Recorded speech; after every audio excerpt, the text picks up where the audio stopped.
আওয়ামী লীগ নেতাগুলো সব এতিম হয়ে গেছে। প্রতি সরকার, খুনি সরকার, স্বৈরাচার সরকার, একদিনের সরকার, ভোট লুটের সরকার, রাষ্ট্রীয় সমাজ লুটের সরকার। হঠাৎ করে ছাত্রদের আন্দোলন, পিছনে লক্ষ কোটি মানুষের বিএনপি নেতাকর্মীদের আন্দোলন, যা সাধারণ মানুষের সমর্থনে পালিয়ে চলে গেছে হেলিকপ্টারে করে। আওয়ামী লীগ নেতাগুলো সব এতিম হয়ে গেছে। ওয়েল কাদের সাহেব কোথায় জানি না, উনি তো এতিম নাকি? সারা দেশে আওয়ামী লীগ নেতাগুলো সব এতিম হয়ে গেছে।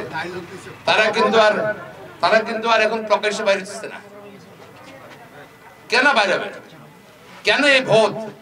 কেন আপনি লজ্জা? আপনার নেত্রী কেন পলায় গেলেন?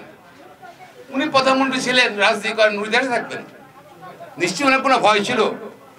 ভয় ছিল কারণ গণহত্যা করা হয়েছে ক্ষমতা থাকার জন্য, রাষ্ট্রীয় সমাজ লুটপাট করা হয়েছে, ব্যাংক লুটপাট করা হয়েছে, দেশকে ভিক্ষুকে জাতি বানাইছে এবং নির্বাচনকে কেন্দ্র করে লক্ষ লক্ষ মানুষের বিরুদ্ধে মিথ্যা মামলা দিয়েছে, অনেকে হত্যা করেছে। আমাদের এই চাটখিলে কমপক্ষে 4 জন গুম আছে, বেশ কয়েকজন হত্যা হয়েছে, সোনামুড়িতে হত্যা হয়েছে। এই কারণে তারা ভয়ে পালিয়ে গেছে। সেক্ষেত্রে চলে যাওয়ার পর সব এতিম। এই যে এমপি সাহেব এ তো এতিম, তাহলে ওনার তো আলাপ করে জানো নাকি?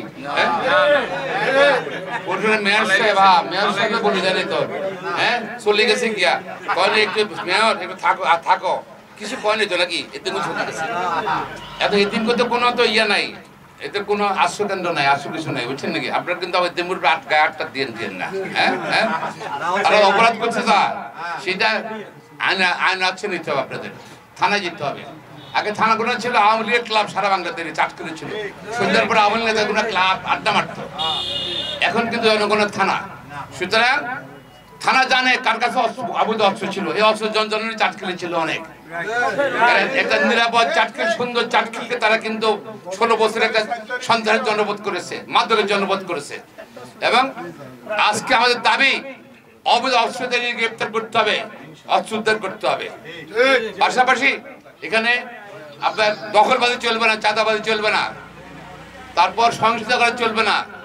হিন্দু ভাই বোনেরা আমাদের ভাই, আমাদের আত্মীয়, আমাদের কাছের লোক, তাদের নিরাপত্তা দিতে হবে, তাদের মন্দির গির্জা নিরাপত্তা দিতে হবে। এটা দায়িত্ব আইনশৃঙ্খলা বাহিনী নেবে, আপনারা নেবেন ইনশাল্লাহ। এগুলো যদি লঙ্ঘন করা হয়, আমাদের অর্জন, ছাত্রদের আন্দোলন বুকের তাজা রক্ত দিয়ে দিয়েছে, আমাদের বীর নেতাকর্মীরা হাজার রক্ত দিয়েছে, অর্জন ব্যর্থ হবে। সুতরাং আমরা ওটার দিকে নিশ্চিত করতে হবে। এই আন্দোলন দেশকে আবার আগের জায়গায় ফিরে আনতে হবে। সেবাদার দেশ আমরা চাই না। পাশাপাশি সেক্ষেত্রে চলে গেছে ভারতে বলে, তারপরে কিন্তু উল্টার দিকে বানিয়েছে, ফেরত বানিয়েছে নাকি?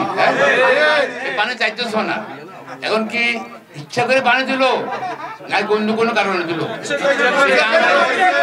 সরকার কাছে তদন্ত দাবি জানাচ্ছি। ভারত থেকে ইচ্ছা করে দিকে বানিয়ে দিল যে নোয়াখালীরা বাস বন্যায় নাকি অন্য কোনো দিল? আমরা ভারতকে অনুরোধ করতে চাই, ভারত জনগণের সাথে আমাদের বন্ধুত্ব চাই, সম্পর্ক থাকতে চাই, সরকার সম্পর্ক চাই। তো বৈদ্যুৎ স্বৈরাচার শেখ হাসিনা কি কারণে আপনারা আশ্রয় দিবেন?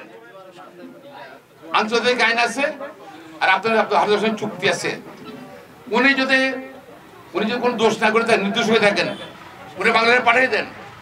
অনেককে তো ভারতে বাংলাদেশে পাঠিয়ে, অনেক সন্তান ছিল, অনেক ব্যক্তির কাছে পাঠাইছেন, পাঠিয়ে দেন। উনি মামলা ফেস করুক, উনি প্রমাণিত।